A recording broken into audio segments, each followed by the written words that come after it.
C'est lundi. Lundi, c'est le jour de l'interview. Aujourd'hui, Jean Pralong. Quelque chose me dit que, encore une fois, c'est une personne qui n'a pas sa langue dans sa poche. Mais, au moins, on fait avancer le débat. Et c'est ça qui est pertinent. Allez, on va retrouver Jean. Il va se présenter. Et puis après, on va engager une grande discussion ensemble. Allez, à tout de suite.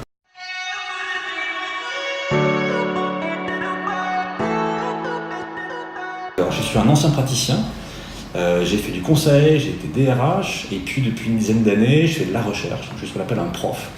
Genre, les process de recrutement, on a un triptyque qui est, et tu me connais à force, pour moi c'est devenu un combat, le CV, la lettre de motivation, l'entretien d'embauche. En fait, j'ai l'impression qu'on n'évolue pas là-dessus. Comment fait-on pour faire bouger ça? Et surtout, est-ce que dans un avenir assez proche, j'espère en tout cas, il va évoluer et il va un peu se dépoussiérer? Le CV, il est extrêmement rassurant. Le CV, c'est un genre littéraire, tu vois. C'est-à-dire que c'est très stabilisé. On sait ce que c'est qu'un CV. On sait où repérer l'information, le plan est toujours le même. C'est extrêmement sécurisant pour un recruteur. Il n'y a pas encore, dans le monde digital, l'équivalent, même si LinkedIn ressemble déjà à une sorte de langage commun, mais tu n'as pas encore un standard bien établi. Et donc, un recruteur fait confiance à un CV papier ou à un CV classique. Tu vois. Il sait où chercher l'information, il sait là où il est sceptique, bref, il maîtrise le genre. Le deuxième niveau important, c'est quelle est l'information utile. Un CV, ça raconte ton parcours. Sur un format numérique, on peut raconter plein d'autres choses. Et donc, on peut parler de compétences.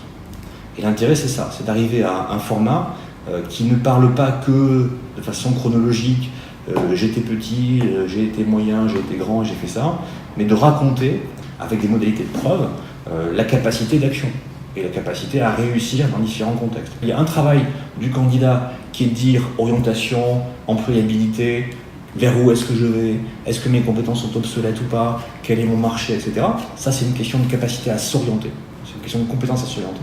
Et puis, tu as le travail du recruteur qui est un travail finalement plus fin, c'est de réfléchir à la transférabilité des compétences. Est-ce que le fait d'avoir été comptable chez L'Oréal, ça fait qu'on est un bon comptable dans une start-up? Pas sûr, pourtant c'est quand même comptable.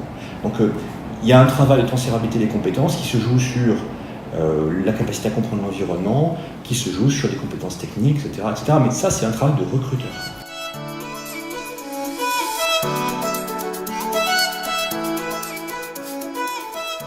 Je constate que l'apparition de start-up a tendance à appauvrir le fond.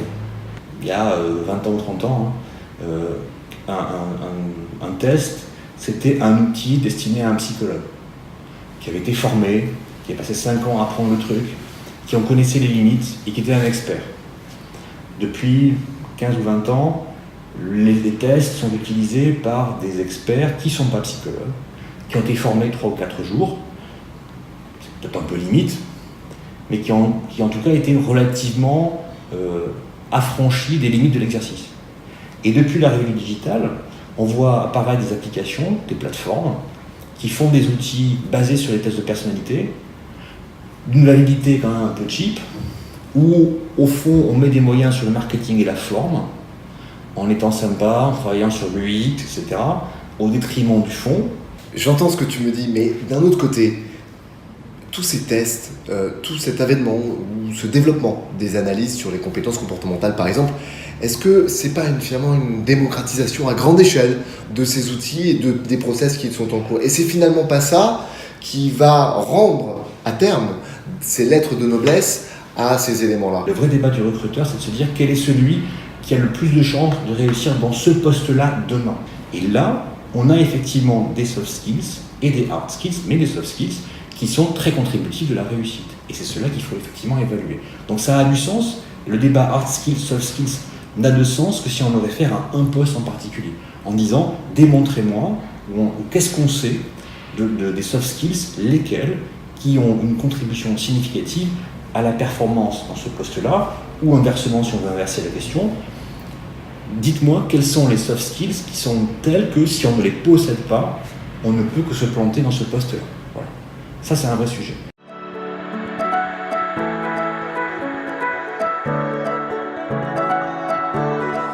Face à un DRH qui veut se digitaliser, si on vous dit on a un algorithme qui fait les trucs, on doit pouvoir vous expliquer l'algorithme.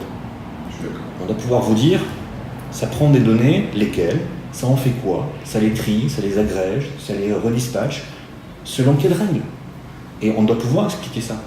Et si au milieu il y a un algorithme qui fait des trucs, qui calcule, ça calcule quoi? Et ça calcule comment? Et si on dit, il y a un test au milieu, il y a un outil de sélection, il y a un test, ok. Un test fait par qui?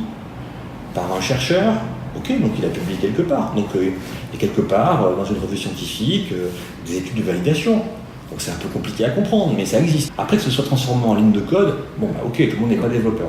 Mais ce que ça fait, on doit pouvoir l'expliquer. Bon, on est d'accord, là on a parlé algorithme, mais on n'a pas parlé d'intelligence artificielle. On va prendre un exemple assez concret. Toute la phase amont, c'est-à-dire le sourcing, qu'on va appeler en matière de recrutement, l'analyse, le tri du fameux CV, que je déteste particulièrement, mais ça je ne reviens pas dessus. Est-ce que ça, l'intelligence artificielle, un jour, peut totalement s'accaparer ces éléments-là, ou non, ou alors ça va se faire, mais alors, très lointain. L'obsession du recruteur depuis quand même 5 ans, c'est trouver des candidats. Donc, la peur légitime, c'est que la machine sélectionne trop. C'est qu'il y a un candidat qui reste bloqué dans le process. Et donc, j'ai du mal à imaginer que le recruteur se contente de ce que la machine lui donne. Et donc, mais c'est vrai pour n'importe quelle machine. Le fonctionnement humain spontané, c'est de bypasser la machine. Et donc, le vrai sujet sur ces questions-là, de sélection par l'IA, dans ton exemple des CV, mais sur d'autres, c'est pas tellement ce que fait la machine, c'est comment on va utiliser la machine.